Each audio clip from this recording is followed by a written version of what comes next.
Doctor Mohammad Yunus যখন আমাদের জাতিসংঘে গেলেন, সেই জাতিসংঘে বিশ্বের বড় বড় নেতারা যখন সেখানে তার সাথে আলোচনা করেছে, বাংলাদেশের পক্ষ থেকে ভারতের প্রধানমন্ত্রীর সাথে একটা দ্বিপাক্ষিক বৈঠকের জন্য আনুষ্ঠানিক অনুরোধ জানানো হয়েছিল, সেটাও তারা করেনি।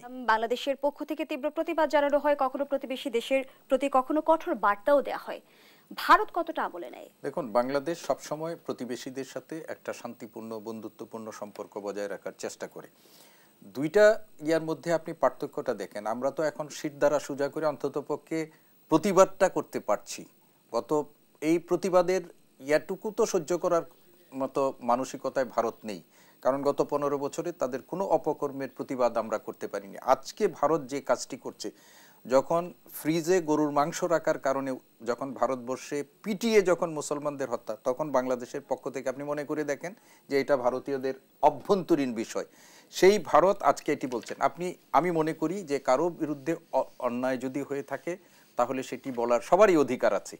কিন্তু আপনি দেখেন এই দেশে কিন্তু আমরা এই গয়েশ্বর রায়কে আমরা রক্তাক্ত অবস্থায় আমরা দেখেছি, সেই আওয়ামী লীগের লোকদের দ্বারা। বিশ্বজিতের অবস্থাও কিন্তু আমরা দেখেছি। কিন্তু সেই সময় কি আমরা ভারতের আজকের যে অবস্থান দেখছি সেই অবস্থান কি তারা প্রকাশ করেছে? তাহলে বলতে হবে যে ভারত আজকে তারা এই 15 বছর ধরে যে ধরনের অবস্থা, বা ভারত আমাদের একটা বড় প্রতিবেশী হিসাবে আমাদের উপর যে হেজিমনি তারা এস্টাবলিশড করেছিল, এই হেজিমনি তারা মনে করছে যে শেখ হাসিনার পতনের পর ভারত কখনো বাংলাদেশের সাথে দ্বিপাক্ষিক সম্পর্ক তৈরি করে নাই।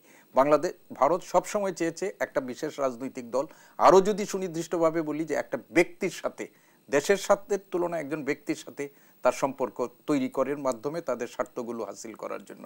আজকে সেখানে তাদের বড় রকমের একটা হুমকির মধ্যে তারা পড়েছেন। ফলে ভারত বাংলাদেশকে অস্থিতিশীল করার জন্য সংখ্যালঘু ট্রাম্প কার্ড থেকে শুরু করে হেন প্রচেষ্টা নাই যেটি করে যাচ্ছে। আমাদের এই যে ভিসার জন্য তারা বলে যে আমাদের ভিসা, আমাদের কয়েকদিন আগে আমি দেখেছি একজন উপদেষ্টা বলেছেন যে ভিসা ভারত আমাদেরকে দিবে কি দিবে না সেটা তাদের অভ্যন্তরীণ বিষয়।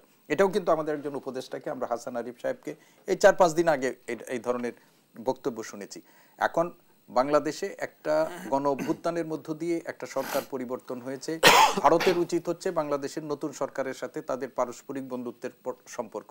আপনি ভারত আমাদের সাথে কি ধরনের আচরণ করছে, ডক্টর মোহাম্মদ ইউনূস যখন আমাদের জাতিসংঘে গেলেন, সেই জাতিসংঘে বিশ্বের বড় বড় নেতারা যখন সেখানে তার সাথে আলোচনা করেছে, বাংলাদেশের পক্ষ থেকে ভারতের প্রধানমন্ত্রীর সাথে একটা দ্বিপাক্ষিক বৈঠকের জন্য আনুষ্ঠানিক অনুরোধ জানানো হয়েছিল, সেইটাও তারা করেনি। সেই কূটনৈতিক শিষ্টাচারটুকু তারা দেখায়নি।